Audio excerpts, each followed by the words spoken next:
Yo, what's going on guys? It's your mate Valstride, and for the past 2 years, Palworld has been a game that I have obsessed over. But recently, the Pocket Pair team celebrated the game's 2-year anniversary with a teaser trailer for the upcoming 1.0 release. So the game went into early access all the way back in January of 2024 when it released onto Steam and Xbox Game Pass to immediate global attention. But fast forward to 2 years later, and the game has sold more than 32 million copies, reached the third highest all-time concurrent player peak on Steam, gone through 6 content updates as well as many more smaller patches, and announced multiple spin-off titles including a TCG. Now of course it hasn't been smooth sailing the entire time, but this got me thinking about all of the different ways that the game has changed. So if you're someone who has been interested in Palworld, or you played it early on but then put it down for a little while, then this is going to be the video for you, because today we are answering the question, is Palworld worth playing in 2026?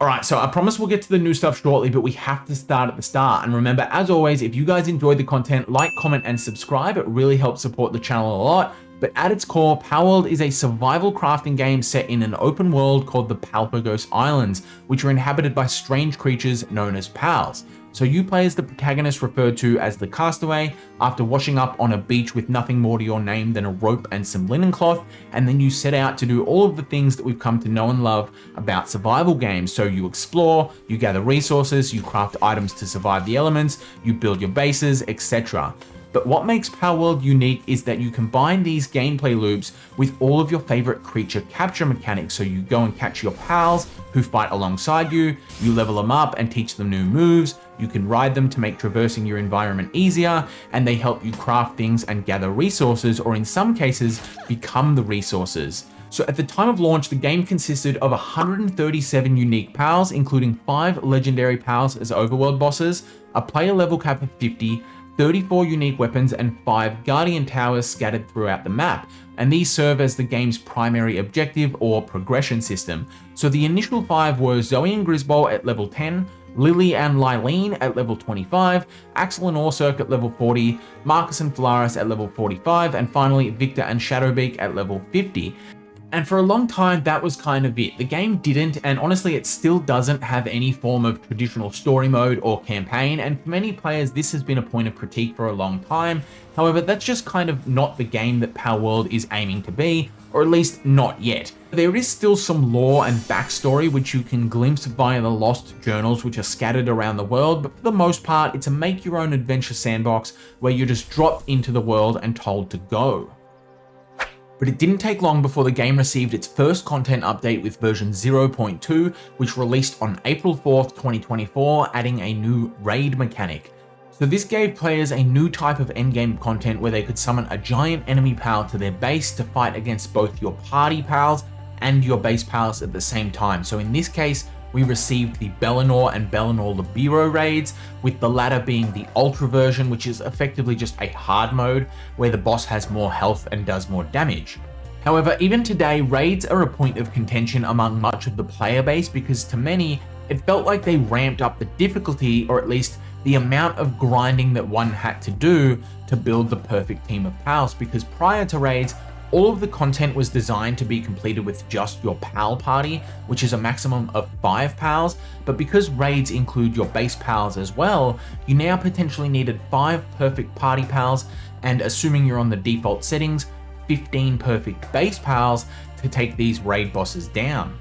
But to at least make it easier to get your perfect pal team, Pocket Pair introduced the first of many quality of life improvements by adding the ability glasses, which are a way of being able to see your pal's previously hidden stats, called IVs, or individual values. But not only that, they also added IV fruits, which you could feed to your pals to increase those IVs up to a maximum of 100 in each stat. And needless to say, both of these were great because not only did the glasses take a lot of ambiguity out of the breeding process, or the need to use external resources that would calculate whether or not you had perfect IVs, they significantly reduced the time it takes to get perfect IVs because it took some of the randomness out of it. But we didn't only receive these quality of life improvements for combat, because we also received the ore mining site, which was the first of many to come mining sites that meant you no longer were limited to building your base around key natural resource nodes, and this was a massive W for base building enthusiasts like myself,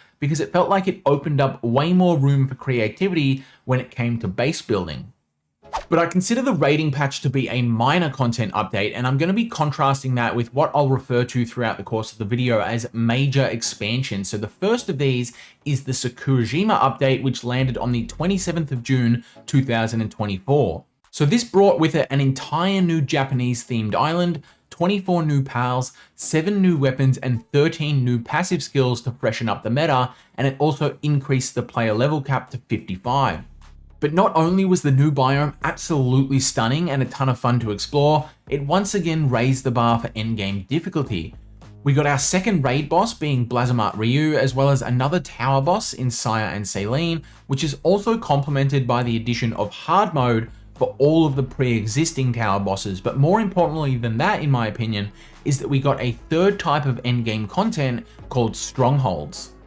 So the first of these is most commonly referred to as the level 55 oil rig, and this was so significant because for better or worse, it was the first time that we got content which seemed to very purposefully offer a high amount of replayability, because it was the best and in some cases only way to get rare endgame weapons, albeit with a high amount of variance and low drop rates. Now, so far we only have 2 strongholds and both of them are very similar, but I'm guessing that the oil rigs will remain a Reign Syndicate thing, and hopefully in the future we can get other types of strongholds for all of the other factions. But I'm not going to speculate too much because we'll leave that for later in the video when we talk about the upcoming 1.0 release.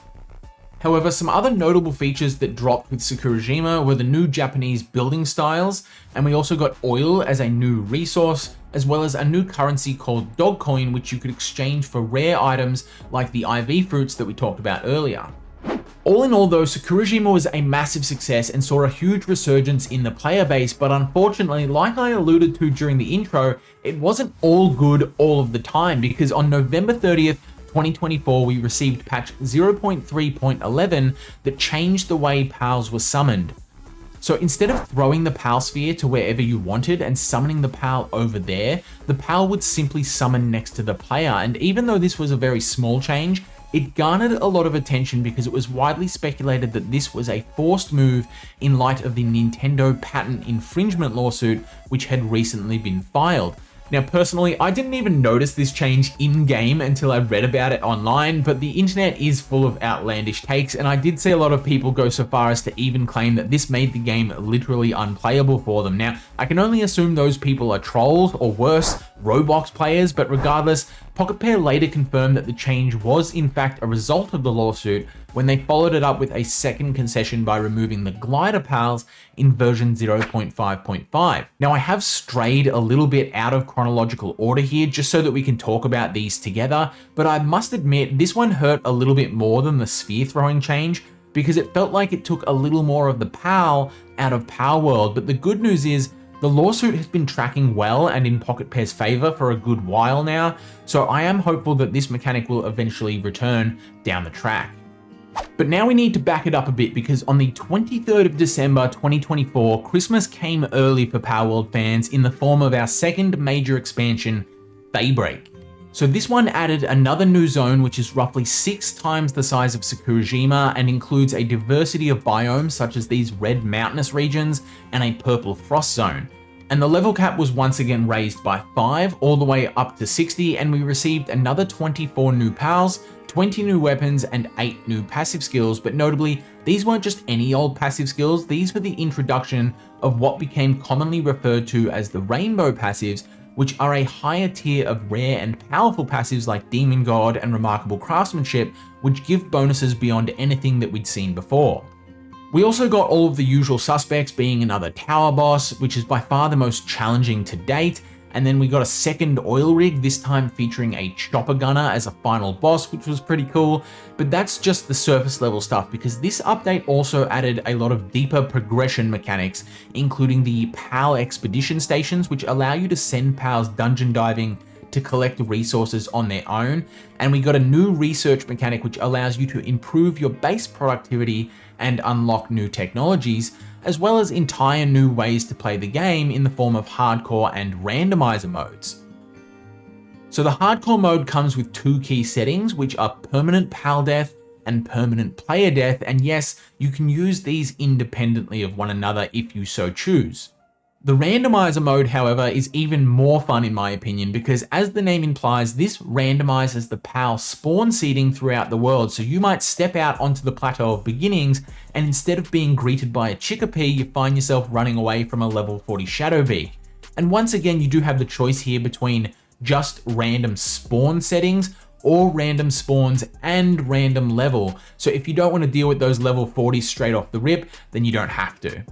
But the final change I want to talk about for this patch was the addition of work suitability books, because this drastically shook up the meta when it came to base pals, because these allow you to increase the work suitability level of any pre-existing work suitability. So for example, little old Depresso here naturally comes with level 1 mining, which means that the highest we were able to get it up to pre-Feybreak was level 2 if we condensed it all the way up to 4 stars. But now that we have the work suitability books, we can get Depresso all the way up to work suitability 5, allowing it to compete with former top tier mining pals like Astagon. And this was a wonderful addition in my opinion, because it allowed way more pals to become viable in the end game. Moving along though, the next content installment arrived March 19th, 2025 with version 0.5, and this one didn't add any new pals or weapons, etc., but it did bring some massive quality of life improvements and features that players had been asking for since launch. So the focus of these was full crossplay, allowing friends from every platform to play together. So if you are someone who played at launch on Steam, but your mates played on Xbox and you eventually put the game down because there was no one to jam it with, then now might be the perfect time for you and the crew to load back up again. But that's not all, because this is also the update that added what is arguably the most impactful quality of life improvement since the game first released, and that is the global PAL box. So this structure allows players to transfer pals between worlds, meaning if you start a new world, you don't have to repeat all of the grinding to get the same perfect pals that you had in your others. But more importantly, it also allowed players to start trading pals, although it isn't quite like trading in the traditional sense, because it's not a zero-sum game, given that the person giving the pals away doesn't actually lose the pal in the first place. It's more like cloning the pals for other people, and I'm not going to go into full depth on exactly how it works here, because if you want to know more, I'll leave a link to my full guide in the description down below. In short though, the ability to trade pals dramatically reduced the workload involved with putting together the perfect team of pals, because it amortized that workload across the entire community. Even if they were on completely different servers, players could coordinate and say, hey, if you work on that perfect Yormantide Ignis raid army, I'll go ahead and work on the Bastagor raid army, and then we'll trade afterwards. And even that transaction alone literally halves the time for both players to get the two raid armies together. So you can imagine the efficiency gains over thousands of people across various trading communities. But beyond that, we also got some nice little knickknacks like the dimensional storage box, which allows players to store up to 9,600 pals in addition to the 192 that you can store in the regular pal box, as well as a transmog system, a photo mode, and the drafting table. Now the photo mode and the transmog system are nice little aesthetic features to have, but the drafting table was another huge time saver, because it allows you to combine lower rarity schematics together to construct higher ones. So all of a sudden, those low drop rates for the items that we talked about earlier when mentioning the oil rig became much less of a problem now that they came with a certain level of inevitability, given that if you never struck gold and hit those legendary schematics that you were chasing, you could at least be farming up the lower ones, which could eventually lead to it anyway. But it wasn't until June of 2025 that we got the next major expansion update, which came in the form of a collaboration called Tides of Terraria. So once again, we received another level cap increase, taking us all the way up to level 65, and it was a rather substantial update in terms of new pals and features, but unlike Sakurajima and Feybreak, it didn't really add another major zone, but rather a series of 7 small islands scattered around the map. However, one such island did include a new dungeon where you could capture the new Terraria creatures that were added, like the various slimes or the cave bat or the enchanted swords, but these creatures didn't get a Palpedia entry, so I'm not counting them on my new pals tally, of which there are an additional 27, including the new legendary pal, Neptilius. So this was the first legendary pal to be added into the game since launch.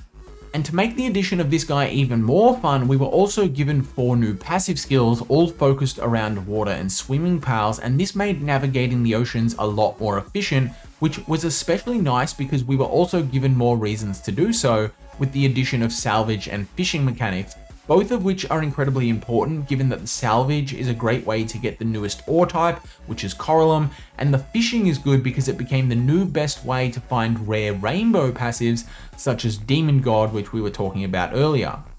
We also got an additional 10 weapons this update, with most of them being related to the Terraria collab like the Vortex Beater or the Terra Prisma, which made its mark on the meta almost immediately, given that its auto-attacking blades make it essentially free damage on top of whatever else you're already doing. But as far as the regular old weapon additions go, we got the charge rifle, overheat rifle, and energy shotgun, which could all be bought at the new arena merchant with battle tokens that you received from completing the new arena challenge mode, which was essentially a PvE dueling system where you could take 3 pals into the arena like you would have done traditionally in the PvP arena, only this time it was against an NPC. One of the biggest things that this update received praise for, however, was that most of its content was designed to flesh out the early and mid games, as opposed to just stacking all of the cool new stuff at the end game. So for example, they added an entire new mechanic called the trust system, which allows your pals to get stronger as you spent more time with them, slowly gaining their trust. But the special thing about this mechanic was that it scaled differently for low-level pals, effectively closing the power gap between the bottom end and the top end, because historically weaker pals like little old Chicopee received a bigger stat boost from gaining trust than, say, Shadowbeak. Or as another example, there was also the introduction of new repeatable missions at all sorts of levels that you could pick up from various settlements around the map, and they even added a mission that you could complete for Zoe, which allowed you to get her and Grisbolt as a companion that you could then summon in battle, or if you were so inclined, you could just capture Zoe herself and use her like any other human NPC in the game. But it wasn't just the settlements that came to life with more human NPCs to interact with, because the entire map was now more populated thanks to the addition of enemy faction bases. So prior to Tides of Terraria, the game always had included small enemy faction camps, but these were expanded into full-blown bases, which acted as a sort of mini stronghold that you can clear out to find high-end loot. But finally, you might recall me mentioning earlier that the global PAL box was arguably the biggest quality of life improvement added so far, and the reason that it's even debatable is because in Tides of Terraria we received a new structure called the PAL surgery table, which lets you pay a small fee of gold to add or swap your PAL's passive skills with completely new ones. Now, it's important to note, however, that not all of the passive skills are available for addition this way. So for example, you can't get the new rainbow passives with it, or at least not at the time of recording, but who knows, perhaps that's something that we'll get in a future update. But needless to say, this saves the player a ton of time, because now we only need to breed for a couple of key passives, and then we can use the surgery table to perfect them. But we'll keep moving because we've got just one more update to cover, which was the Home Sweet Home release. So this one dropped on the 17th of December 2025, and Pocket Pair's community manager Bucky did preempt this with a stipulation saying that it wasn't going to be anything massive because the team is focusing on just fleshing out the base game between now and full release. However, there was a clear trend of the devs exceeding expectations by this point, and many players within the community, myself included, were still super impressed with the additions that this update provided, such as the new Heartless raid boss, which is in my opinion the best raid to date by a mile, thanks to the more interesting mechanics within the fight, and we also got a few new armors and weapons in line with the Ultra Kill collab that this update was partly marketed around. And the reason I say partly is because, as the name Home Sweet Home implies, the other major focus for this update was improvements to the base building system, which arrived in the form of 48 new building pieces, including the corner roof pieces and inverted triangles that players had been asking for since launch, and we got a new UI as well as a brand new painting mechanic, which allowed you to color your bases however you liked. But that concludes the discussion of everything behind us, so now the way is forward, and like I said during the intro, we do have a few glimpses into what 1.0 is going to entail. So for one thing, we know it's coming later in the year, so to bring it back to the original question, is Palworld worth playing? then I would say the answer is almost certainly yes. I would recommend loading up again and enjoying all of the new features that we've talked about today, and that way when 1.0 does release, you'll be all prepared and up to date and able to enjoy all of the newest content rather than playing catch up with all of this other stuff. But that being said, even if you did wait for the full release, that's not going to be a bad choice either, because presumably we will get a few more mid and early game mechanics that might make a replay even more enjoyable. But that's going to do it for this one. Let me know in the comments down below what your favorite new feature has been, or what it is you're looking forward to the most come 1.0. But otherwise, thank you all for watching. I'll catch you next time. Have a good one.